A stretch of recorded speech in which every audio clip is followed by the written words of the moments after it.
चलिए सीधा रुख करेंगे हमीरपुर का, जहां पर हिमाचल के सीएम जयराम ठाकुर संबोधित कर रहे हैं।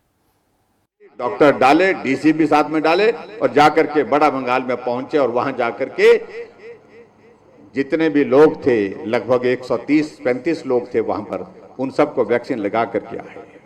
उसके बाद हमने तय किया कि अब हम घोषणा कर सकते हैं। और मुझे इस बात की प्रसन्नता है कि हिमाचल प्रदेश के लोगों ने उसमें बहुत बढ़ चढ़ करके हिस्सा भी लिया, सहयोग भी दिया। भाई और बहनों, बहुत बातें कहेंगे, मैं समझता हूं वो लंबी बातें जाएंगी, लेकिन मैं इतना कहना चाहता हूं कि 4.5 वर्ष का कार्यकाल बीता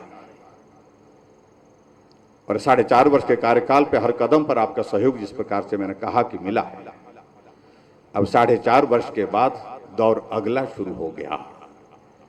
और इसलिए सबसे पहले हमने कहा कि इन त्रिदेवों को हम नमन करेंगे।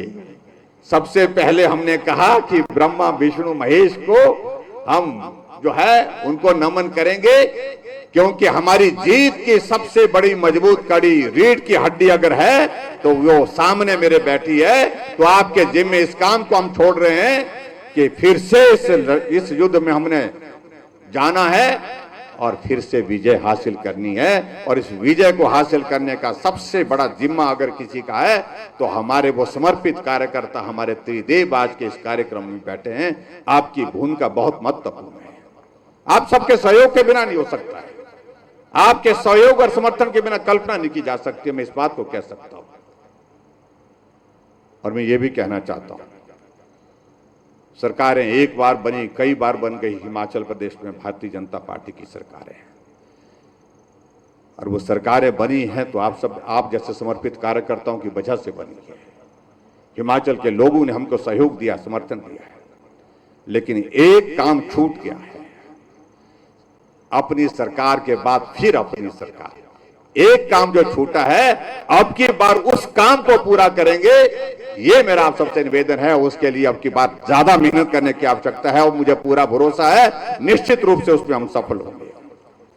यहां हमारे पार्टी के अध्यक्ष जी कह रहे थे कि हमने नारा दिया है, ना राज बदलेंगे ना ताज बदलेंगे, इस बार बस रिवाज बदलेंगे। जो रिवाज बना हुआ है 5 साल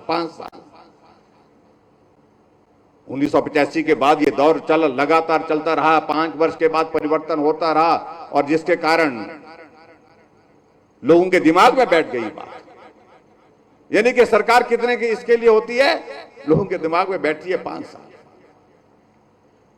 और कई बार अपने साथियों के दिमाग में भी ऐसी बैठ जाती, दिमाग से निकालनी पड़ेगी भाई, पहले तो अपने दिमाग से निकालनी पड़ेगी। अरे यहां पर पड़ोस का राज्य हमारा हरियाणा, जहां हमारी 90% सीटों पर जमानत जब्त होती थी किसी वक्त, वहां पार्टी जीती। 2014 में सरकार बनी, मनोहर लाल जी मुख्यमंत्री बने और 2019 में फिर मुख्यमंत्री बनकर के हरियाणा हमारा पड़ोस में दूसरी बार वहां पर सरकार। हमारे विपक्ष के लोग इस बात का प्रचार खूब करने की कोशिश कर रहे थे जब 5 राज्यों में भी चुनाव था कि हम आ रहे हैं, हमारी सरकार आ रही है। हमने कहा कहां आ रहे हैं? बोलते पंजाब में तो पक्का ही आ रहे हैं, चन्नी साहब आ रहे हैं। हमने कहा और कहां? उत्तराखंड में आ रहे हैं, मणिपुर में आ रहे हैं, गोवा में आ रहे हैं। हमने कहा उत्तर प्रदेश में। उत्तर प्रदेश के बारे में ज्यादा कहते नहीं थे, वहां का कोई ठीक पता नहीं बोलते हमको अभी, लेकिन कह करके ऐसी बात कह रहे थे कि मैंने कहा तुम कैसे कि भाई उत्तराखंड में तो रिवाज है, बदलती है, उत्तर प्रदेश में तो रिवाज है, बदलती है, 5 वर्ष के बाद बदलती है। हमने कहा परिणाम तो निकलने दीजिए भाई। तो नहीं, ये तो तय है। परिणाम निकला और परिणाम निकला, उत्तर प्रदेश में फिर योगी जी आ गए, उत्तराखंड में फिर धामी जी आ गए और मणिपुर और गोवा में फिर भाजपा की सरकार। 4 प्रदेशों में जहां भाजपा की सरकार थी, फिर भाजपा की सरकार बन गई। लेकिन पंजाब में चन्नी साहब दोनों जगह से चले गए, बहुत सदमे में थे।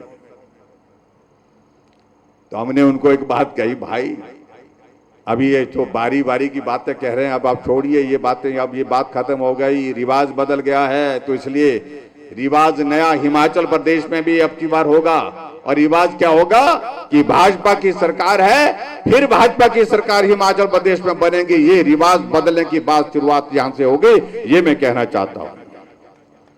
भाई और बहनों, हमारे लिए सौभाग्य है इस छोटा प्रदेश हिमाचल प्रदेश, लेकिन छोटे से प्रदेश हिमाचल प्रदेश में हमारी पार्टी का कार्यकर्ता आज इस पार्टी के राष्ट्रीय अध्यक्ष जगत प्रकाश नड्डा जी है, जो देश की नहीं दुनिया की सबसे बड़ी पार्टी है। यह हमारे लिए सौभाग्य की बात है। आदरणीय प्रधानमंत्री जी हिमाचल आते हैं और कहते हैं मैं हिमाचल आया हूं, ऐसा लगता है कि मैं अपने घर आया। इस तरह की भावना प्रधानमंत्री जी व्यक्त करें तो समझ लेना चाहिए वो कितने इमोशनली कनेक्टेड हैं इस देवभूमि हिमाचल प्रदेश के साथ। शिमला के रिज के मैदान में कार्यक्रम था 8 साल पूरा होने पर, लेकिन रिज पर पहुंचने से पहले जब माल रोड पहुंचे, पुरानी यादें ताजा हो गई, गाड़ी छोड़ करके माल रोड पर निकल पड़े। और आज तक के इतिहास में पहली बार कोई प्रधानमंत्री शिमला के माल रोड पर स्कैंडल पॉइंट से जाकर के रानी झांसी पार्क तक जो है पैदल चल करके लोगों का अभिवादन स्वीकार करते हुए वहां पर पहुंचे। ये हमारे लिए सौभाग्य की बात पूरी दुनिया, पूरा देश देख रहा था। और शिमला के रिज के मैदान से वो सभा साधारण सभा नहीं थी, वो आम सभा सिर्फ ऐसे नहीं थी कि शिमला के लोगों को, हिमाचल के लोगों को संबोधित करने की बात थी। 700 जिले वर्चुअली कनेक्टेड थे, इस देश के सभी राज्य के मुख्यमंत्री कनेक्टेड थे, पूरे देश के लिए संदेश दिया और लगभग 17 लाख से ज्यादा लोगों ने सीधे उस कार्यक्रम को देखा है। दूसरी बात, धर्मशाला आने का कार्यक्रम 16-17 तारीख का इस महीने का, अभी 4 दिन पहले की बात। परेशान हो गए हमारे कांग्रेस के मित्र, प्रधानमंत्री जी 2 दिन के लिए आ रहे हैं। हमने कहा 2 दिन के लिए, रात को रुकेंगे भी बोलते। मैंने कहा हाँ रात को रुकेंगे भी। अच्छा, परेशान हो रहे, अपने बाल नोचने की नौबत आ गई है उनको। ये ऐसे प्रधानमंत्री जो 4.5 वर्ष के कार्यकाल में हिमाचल प्रदेश में 7 बार आ चुके हैं, हिमाचल प्रदेश में 7 टाइम। और बहुत जल्दी मैं उनको ये भी कहना चाहता हूं, अभी बहुत जल्दी अभी फिर आने वाले हैं और परेशानी हो जाएगी। फिर कहते हैं कि प्रधानमंत्री जी आए, दिया कुछ नहीं। उनको इस बात को समझना चाहिए, ये प्रधानमंत्री वो प्रधानमंत्री जो बिना दिए वे बिना मांगे बहुत कुछ दे चुके हैं। जो अटल टनल रोहतांग जिसको कह रहे थे बीआरओ 2024 में तैयार होगी, नरेंद्र भाई मोदी जी देश के प्रधानमंत्री बने 2024 में नहीं, 2020 3 अक्टूबर 2020 को उसका उद्घाटन करके जो है कोविड के दौर में भी लाहौल पहुंचे, मनाली पहुंचे और उसका उद्घाटन करके गए। 10,000 करोड़ रुपए से ज्यादा हिमाचल प्रदेश को जो प्रोजेक्ट केंद्र सरकार से स्वीकृत करने थे वो दिए। फिर मांगने की क्या जरूरत है? 800 करोड़ रुपए स्पेशल पैकेज के नाते, स्पेशल असिस्टेंस के रूप में हमको हिमाचल प्रदेश को आदरणीय प्रधानमंत्री जी ने दिया। भाई अनुराग ठाकुर जी ने कहा एम्स का मतलब, जब लिखते थे डॉक्टर लिखते थे कि इस बीमारी का इलाज तो एम्स में होगा, एम्स जाइए। एम्स जाने का मतलब क्या होता था? एम्स लिखने का मतलब क्या होता था? सीधा दिल्ली। अब एम्स का मतलब क्या हो जाएगा?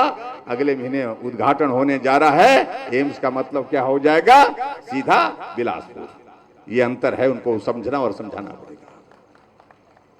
इसलिए भाई और बहनों, मैं इस बारे में इतना कहना चाहता हूं कि डबल इंजन की सरकार आदरणीय मोदी जी के नेतृत्व में केंद्र और हिमाचल प्रदेश में भारतीय जनता पार्टी की सरकार इस प्रदेश के विकास के लिए समर्पित होकर के काम कर रही है। मैं देख रहा था पिछले कल कांग्रेस पार्टी का सम्मेलन था, कोई वहां पर ऊना में था या कहीं था मालूम नहीं, और किस भाषा में कुछ लोग क्या बातें कर रहे थे। एक आदमी तो ऐसा है जिसको दौरा ही पड़ गया है, लगता है दिमागी दौरा पड़ गया है, पागलपन की हद तक चला गया, मालूम नहीं क्या बोलना है।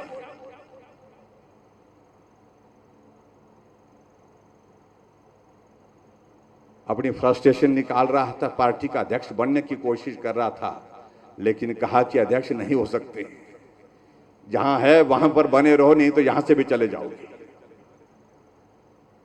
और इस कांग्रेस पार्टी के बारे में मैं क्या बोलूं, एक अध्यक्ष बनाया और एक अध्यक्ष बनाने के साथ साथ में 4 वर्किंग प्रेसिडेंट बनाए, चारों नारे लगा रहे हैं प्रदेश का मुख्यमंत्री कैसा हो, सबके सब। लेकिन मैं इतना जरूर कहना चाह रहा हूं, देवभूमि हिमाचल प्रदेश है, यहां लोग मर्यादा में रहते हैं, संयम में रहते हैं, सब्र में रहते हैं। यहां की संस्कृति अलग तरह की है, और जिसको वो भाई साहब समझ नहीं पा रहे हैं, जो कल भाषण वहां पर दे रहे थे, तू तड़ाक से बात कर रहे थे।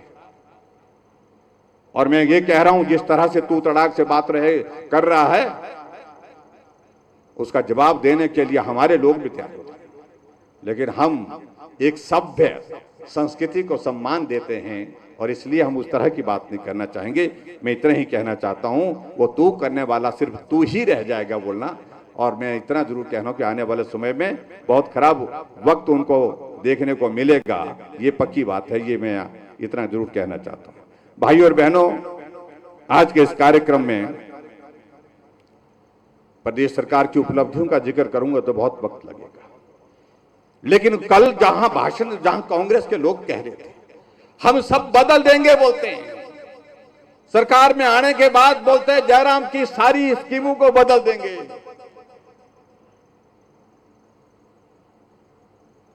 क्या बंद करेंगे? हमने हिमाचल प्रदेश में हर घर को गैस का चूल्हा दिया है। यहां भाई साहब हमारे बैठे हैं, धर्मेंद्र प्रधान जी, इन्होंने पूरे देश भर में आदरणीय मोदी जी के मार्गदर्शन में उस योजना की शुरुआत की, उज्ज्वला योजना की। 1,37,000 गैस के चूल्हे आपके आशीर्वाद से देवभूमि हिमाचल प्रदेश में मिले। लेकिन कुछ घर रह गए थे गरीब लोगों के, हमने कहा इस कमी को हम पूरा करेंगे। 3,31,000 गैस के चूल्हे हमने उन घर घर में पहुंचा दिए। और तो यहाँ पर हिमाचल के सीएम जयराम ठाकुर को आप सुन रहे थे, त्रिदेव सम्मेलन को संबोधित कर रहे हैं मुख्यमंत्री जयराम ठाकुर। यहाँ पर उन्होंने कहा पिछली सरकारों को लेकर के, उन्होंने कहा कि हम रिवाज बदलेंगे, जो योजनाएं बीजेपी सरकार लेकर आई हैं उनको हम बदलने का काम करेंगे। उन्होंने कहा कि देवभूमि हिमाचल में सभ्य लोग रहते हैं। हमीरपुर में सीएम जयराम ठाकुर का ये संबोधन आप सुन रहे थे, जिसमें उन्होंने कांग्रेस सरकार को जमकर निशाने पर लिया। आप देख रहे हैं खबर फास्ट, तेज खबर पैनी नजर।